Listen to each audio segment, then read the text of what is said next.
주차장이 지금 쓸 수가 없는 상태입니다. 참조하시기를 바랍니다. 오늘 주신 본문을 통해서 사랑 나와 너로 살자 하는 제목의 말씀으로 은혜를 나누고자 합니다. 영국이 인도를 식민지로 지배하고 있을 당시에 한 힌두교도 남자가 영국의 고위 장교가 살던 호화 주택에서 청소부로 일하고 있었습니다.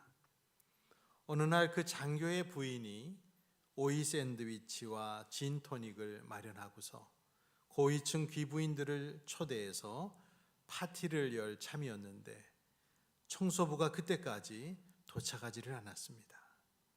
현관 앞에 자갈이 깔린 그 우리가 영화에서 보는 그 순환 차도에는 나뭇잎이 다 널려져 있고 또 계단도 지저분했습니다. 손님들이 도착할 때가 가까워지자 이 부인은 거의 미칠 지경이었습니다. 그때 청소부가 등나무 빗자루를 들고 현관 쪽으로 뛰어왔습니다. 부인은 당장 총알같이 일을 끝내라고 소리 지르고는 다시는 일하러 오지 말라고 말했습니다. 청소부가 그 자리에서 해고된 것이죠.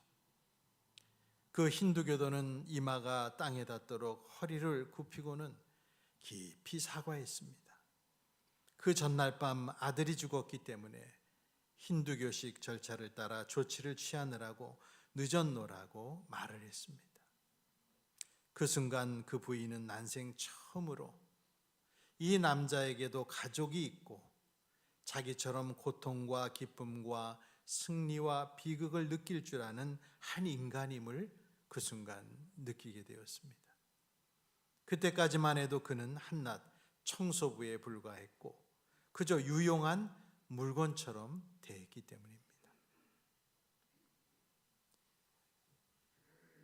인격으로서의 너가 아니라 상대방을 물건같이 그것으로 여기는 관계는 사람들을 타락하게 만듭니다. 사람의 진정한 본색은 사람과 사람 사이에서 가장 잘 드러나기 마련입니다. 만남은 우리 삶이라고 하는 그 천을 직조하는 실과 같아서 많고 많은 만남들이 여러분의 삶의 옷감 위에 문양을 완성시키고 그것이 무엇을 뜻하는지를 말해줄 것입니다. 사람과 물건 사이에는 만남이 아니라 소유만이 존재합니다. 그래서 만났다는 말 대신에 가졌다라고 말을 합니다. 의미 있는 만남이 사라지고 서로가 서로를 하나의 물건처럼 사물처럼 대하는 일이 일어나면 우리의 인생은 공허해지고 사람은 추악해집니다. 4,000년 전 이스라엘 백성들은 이집트에 거주하면서 400년 이상 오랜 시간을 머물렀습니다. 본래 이집트는 그들의 조상 요셉 때문에 머물게 됐죠.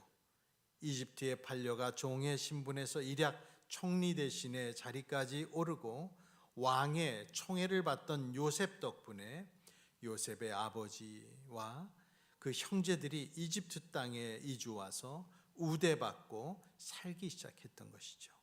하지만 세월이 흐르고 요셉을 알지 못하는 이집트의 파라오들이 등장하면서 크게 번성한 이 요셉의 후손들은 이집트 사람들에게 위험한 대상으로 여겨지기 시작했습니다.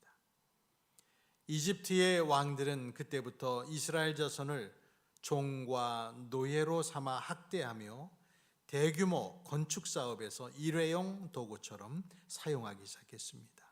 그래서 채찍으로 다스리는 동물과 물건처럼 됐습니다. 과거에 고마운 마음을 품고 정성을 다하여 대하던 이 만남은 사라지고 사람을 소유하고 부리는 관계의 타락이 찾아온 겁니다. 이런 현상은 지금까지도 세계에 여전하죠. 인간이 도구화되고 목적 달성을 위한 수단으로 사용되면서 학대와 착취가 횡행하며 곳곳에 신음소리 가득합니다. 우리나라가 1953년과 지금을 비교하면 GNP가 520배가 늘었습니다. 하지만 이러한 경제적인 풍요를 이루고도 여전히 존중받지 못하고 도구화되는 사람들이 우리 사회 구석구석에 돌아보면 많습니다. 20세기 초반에 이런 모습을 잘 지켜보던 유대인 신학자 한 사람이 있었는데 이름은 마르틴 부버. 사랑의 철학자요 만남의 사상가로도 불리는 마르틴 부버는 20세기의 가장 위대한 사상가의 반열에도 오른 사람입니다. 노벨 평화상이나 문학상 후보로도 추천받기도 했는데 이 마르틴 부버가 쓴 나와 너라는 책은 너무나 유명하여 전 세계인의 교양인들이라면 필독서로 읽을 정도로 많이 읽혔고 지금도 개정판으로 계속 각 나라에서 인쇄되어 나오고 있습니다. 마르틴 부버는 우리 마음속에 사람을 각각 주체와 객체로 취급하도록 나누는 그 선이 있다고 말했습니다. 객체라고 하는 말은 세상 사람들이 자기에게 얼마나 쓸모 있는 존재인지의 정도에 따라 사람을 평가하는 경향을 가리키고 있습니다. 다른 사람을 주체로 본다는 것은 다른 사람을 자신만큼 귀한 존재로 인정한다는 뜻입니다. 하지만 사람들은 목적을 갖고 이 세상의 사물들을 많이 다루다 보니까 그 경험을 통해서 사람조차도 사물처럼 대하기 시작했습니다.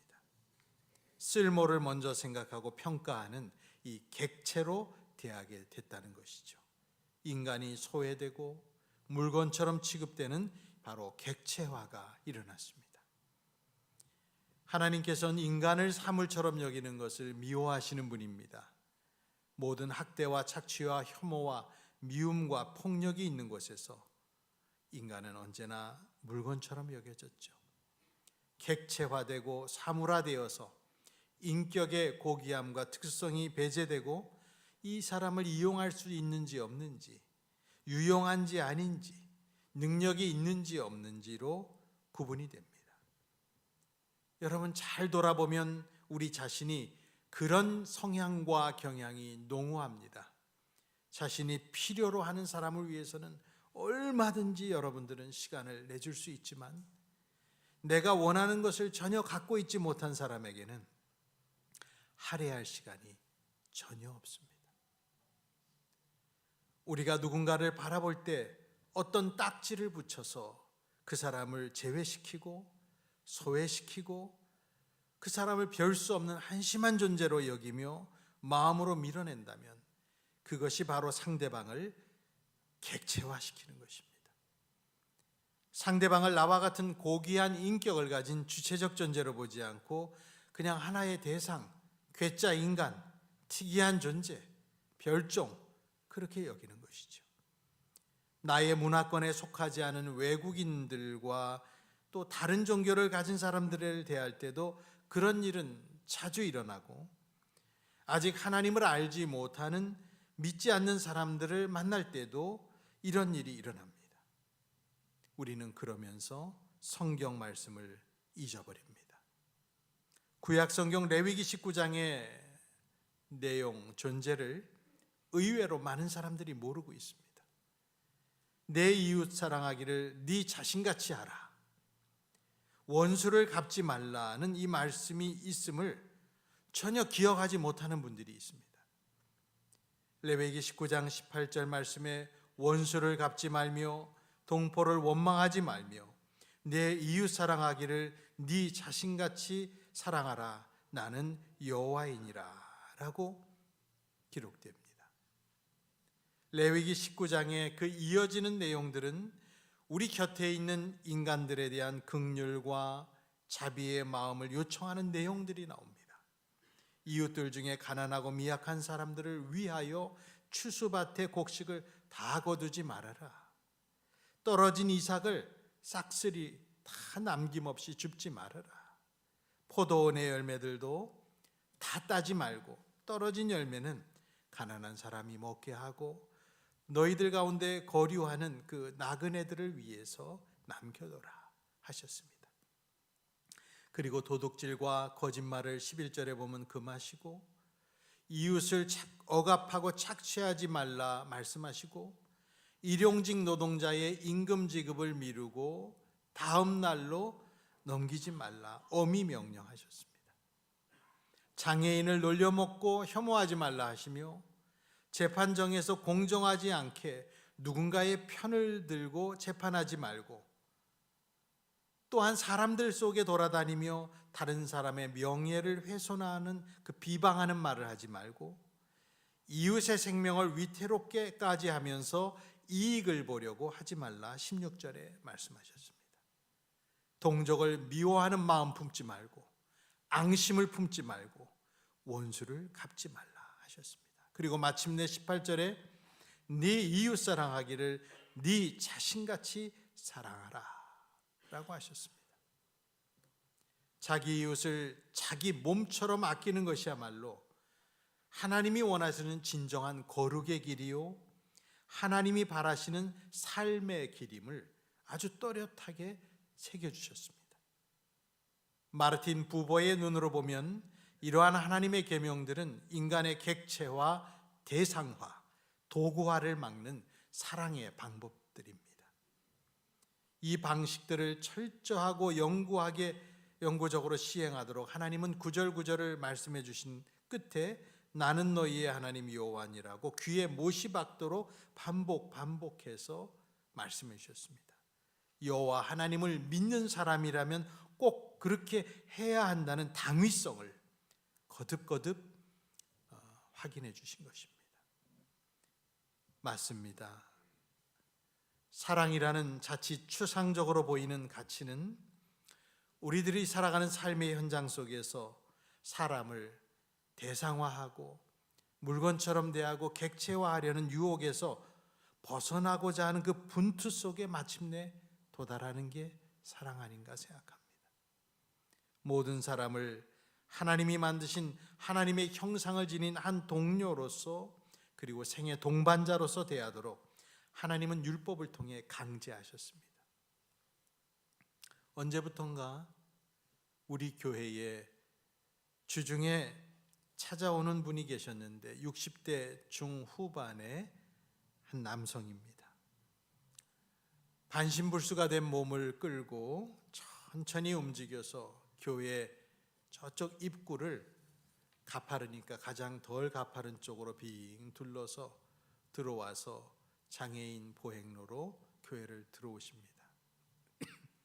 교회 주보를 한 장 들고 거의 코 앞에다가 이렇게 대고 거의 맹인 수준의 그러한 시력을 가지셨는지 거의 이 눈앞에다 대고 그걸 천천히 정독을 하고 그 후에 교회를 또 여기저기 천천히 둘러보고 가시는 분인데 평소에 우리 교회를 종종 들르는 분들이 있기 때문에 저는 그저 인사 정도만 하고 늘 제 일에 몰두하곤 했습니다.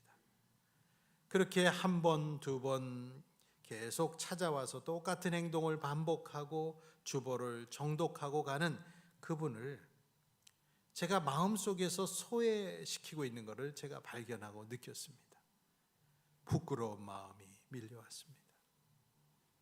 나의 에너지가 그분을 향해서 가고 있지 않은 것을 자각하고 그 후부터 커피를 권하기도 하고 더 밝게 인사하고 다른 교회를 다니셔도 얼마든지 이렇게 찾아와서 쉬고 가셔도 됩니다 라고 또 말씀도 드렸습니다. 저의 부족하고 연약한 모습처럼 사람들은 굳이 관계를 맺고 싶어 하지 않는 사람들을 점차 많이 만들어 가면서 살아갈 수 있습니다. 그런 객체화의 과정이 쌓여가며 우리는 우리에게 점차 진정한 만남이 없어지고 상대를 이용하여 나의 소망과 욕구를 채우고자 하는 상태가 될 것입니다. 만일 여러분들이 여러분의 필요에 의해서만 인간관계를 맺고 타인을 특별한 존재로 보고 있지 않다면 사람들을 이용하고 사용하고 있는 것뿐입니다. 사랑이나 인정을 받고 싶은 욕구나 물질적 필요를 충족하기 위한 목적으로 거래를 사람들과 하는 것입니다. 사람 자체를 환대하고 기뻐하는 마음은 사라지고 도구화된 인간관계만이 그 사람에게 남게 되죠. 예수님이 길을 다니실 때 사실 많은 아이들의 부모는 자기 자식들을 데리고 나와서 예수님이 만져주시고 기도해 주시기를 바랬습니다.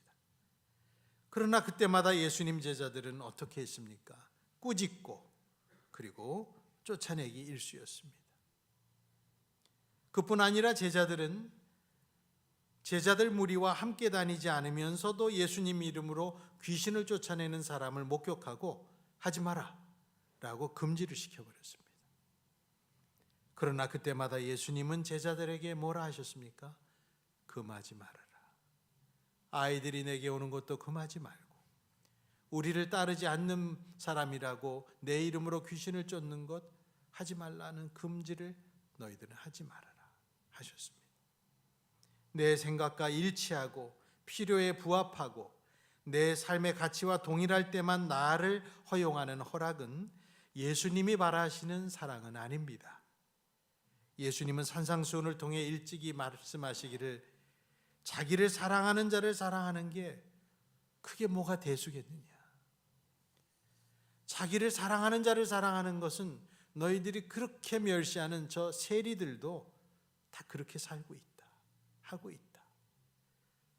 이 말씀은 안 믿는 남들보다 더하는 것이 하나도 없는 세상의 관행과 삶의 법칙들에서 한 발짝도 나아진 것이 없는 모습으로서 사랑을 실천하려는 그 사람들에게 정신 차리라고 주님께서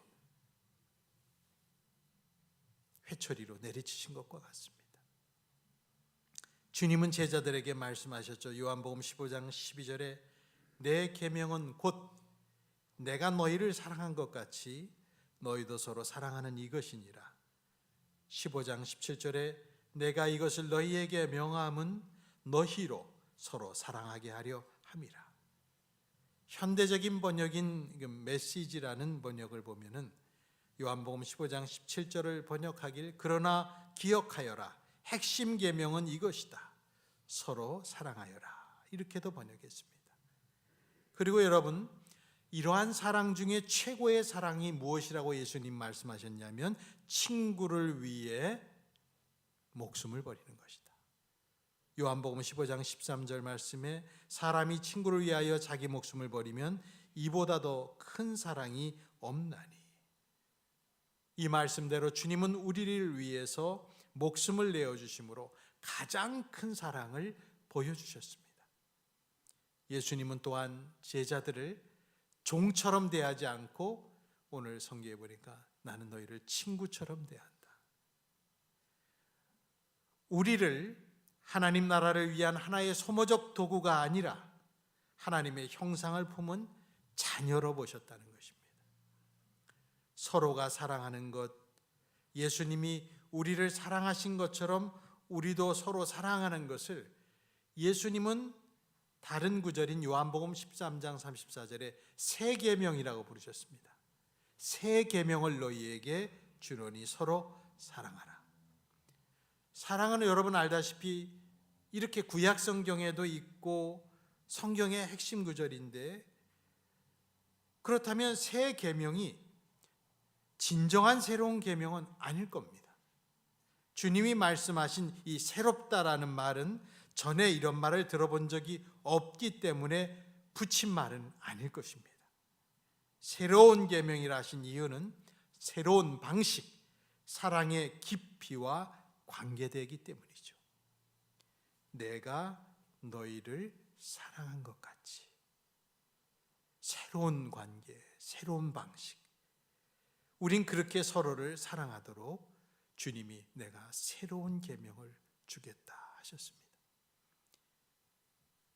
예수님은 제자들에게 자신을 본받도록 말씀하셨죠. 제자들의 발을 씻겨주신 사건에서 보는 것처럼 제자들은 예수님 생애 전체를 보고 삶의 방식과 태도를 보고 그 속에서 어떤 패턴, 어떤 능력을 찾아내야 했습니다.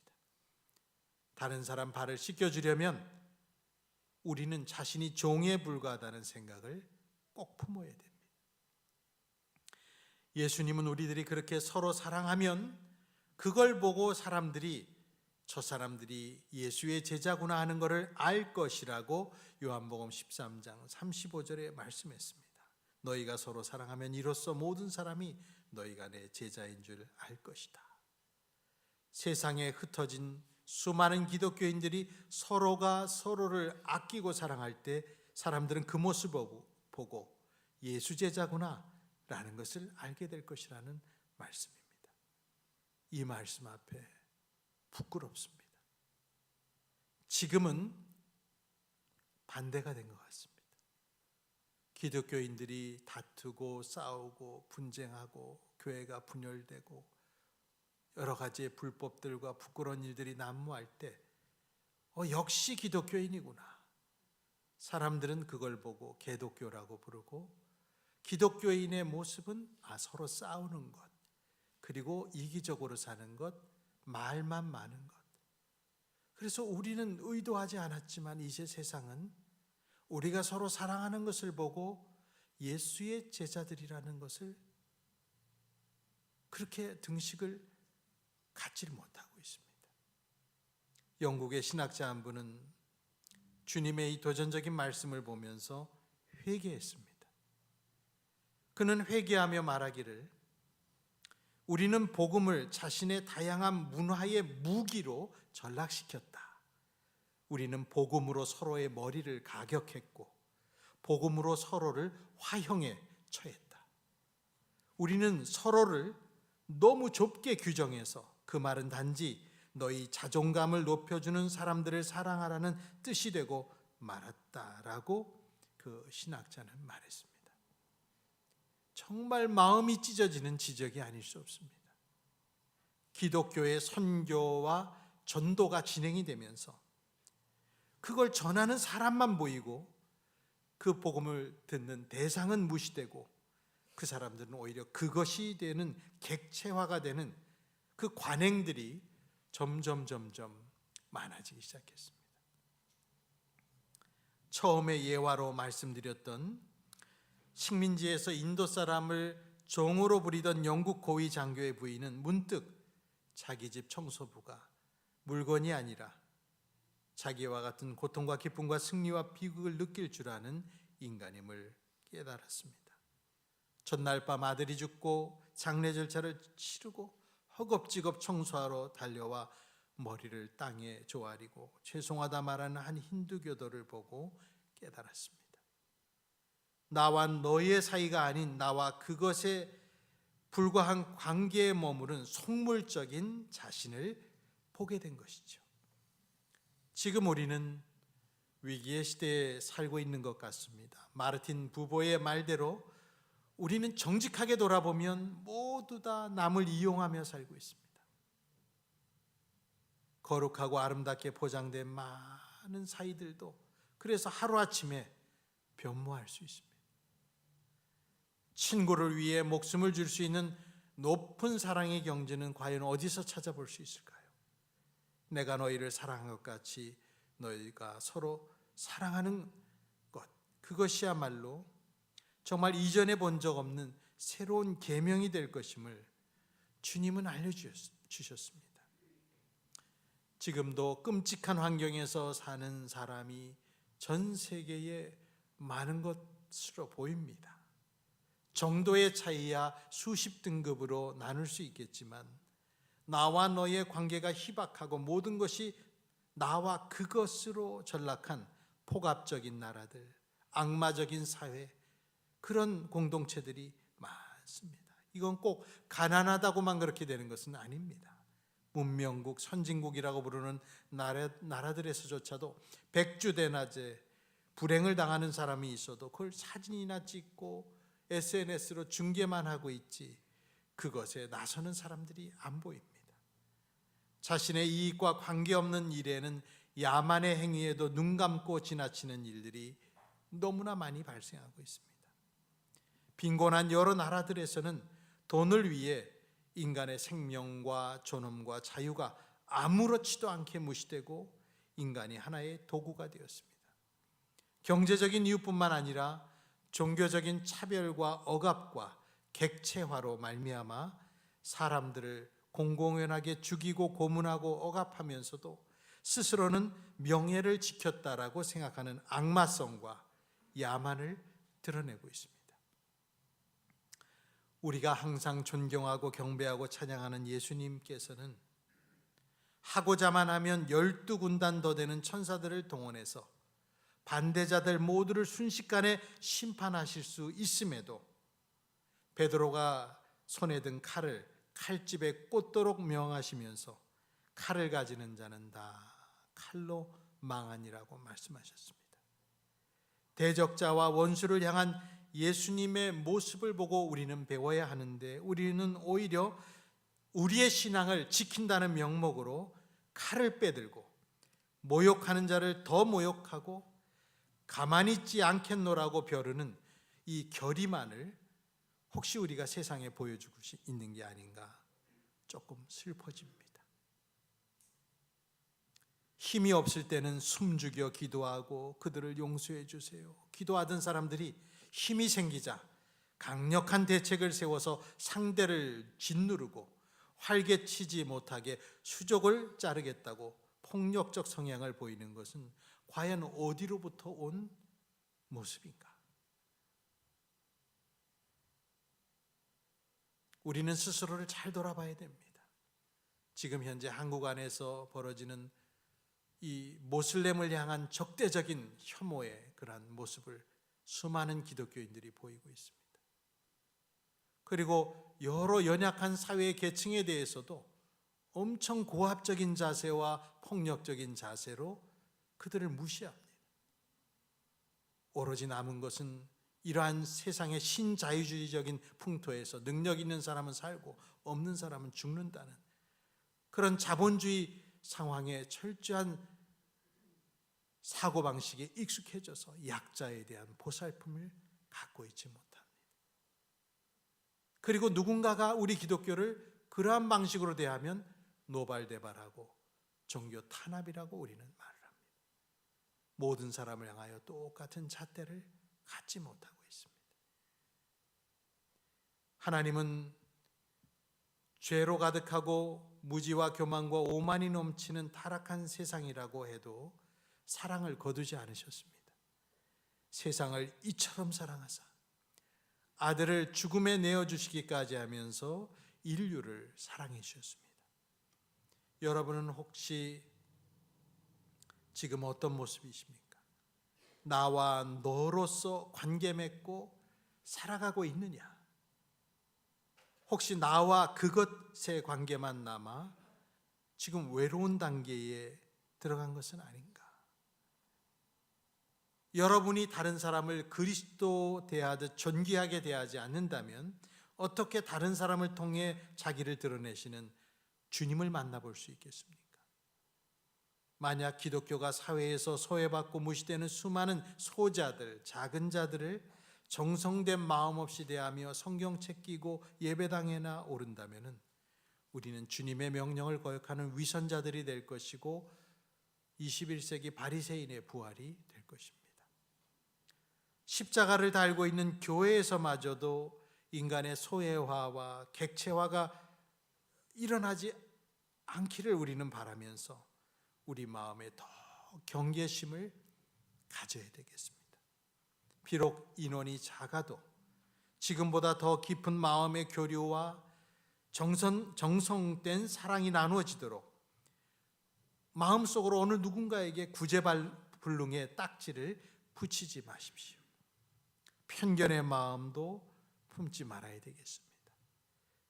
그럴 수도 있는 것이고 그냥 그렇게 된 것뿐입니다. 누구나 그럴 수 있습니다. 우리가 다른 사람을 그것이 아닌 너로서 존중하며 자신을 더 많이 열고 개방할수록 결국 하나님께도 나를 여는 것이 되는 거죠. 우리가 가장 적게 사랑하는 사람만큼밖에 하나님을 사랑할 수 없다는 말을 책에서 본 적이 있습니다. 이웃을 억압하지 말고, 착취하지 말고, 무시하지 말고, 미워하지 말고, 혐오하지 말고, 비방하지 말고, 이웃의 피와 땀 위에 자기의 이익을 얻지 말고 자기 자신처럼 이웃을 사랑하라고 여호와께서 말씀하십니다. 내가 너희를 사랑한 것과 같이 너희도 서로 사랑하라고 예수께서 말씀하십니다. 사랑은 나와 너희의 관계로서 죽는 날까지 살아가려는 마음의 결단이자 투쟁입니다. 여러분, 악에게 지지 말고 선으로 악을 이기며 우리 모두 예수 제자 공동체, 예수님의 제자 공동체가 되기를 바랍니다. 기도하겠습니다. 사랑이신 주님, 구약 말씀과 예수님 말씀을 읽으며 하나님의 뜻을 따르려는 각오를 다시 한번 다졌습니다. 우리에게 사랑이 사라지고 거래와 용도만 남지 않도록 우리를 흔들어 깨워 주시옵소서. 심지어 가족 간에도 따스한 사랑이 사라지고 규율과 목적과 유능성만이 높여지고 있는 세태 속에서 소망인 모두가 마음을 새로 먹기를 원합니다. 이곳에 앉은 성도들 모두에게 한 영국 장교 부인이 깨달았던 그 인식의 지평을 열어 주시옵소서. 가정에서, 교회에서, 사회에서, 직장과 고한 모든 곳에서 주님 사랑 품고 은혜 가운데 살게 하옵소서. 예수님의 이름으로 기도합니다. 아멘. 함께 일어나 220장 우리 마지막 절을 찬양합니다. 220장 3절을 찬양합니다.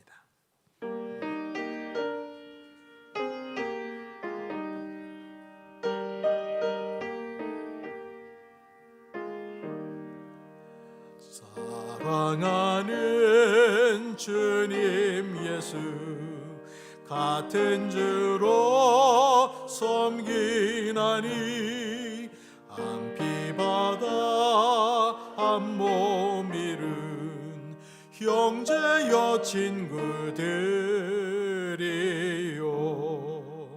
한 몸같이 친밀하고 마음으로 하나 되어 우리 주님 크신 뜻을 지성으로 준행하세. 기도합니다. 이제는 우리 구주 예수 그리스도의 은혜와 하나님 아버지의 크신 사랑과 성령님의 감동, 감화, 위로, 교통하심이 나와 그것의 삶을 청산하고 나와 너희의 관계로 다시금 모든 관계를 정립하여 정성되게 진심으로 사랑하고 살기를 마음에 새롭게 결심하고 돌아가는 성도들에게, 오늘 교우들 중에 아프고 고통 속에 소외받고 있는 이들에게 영원토록 함께 있을지어다.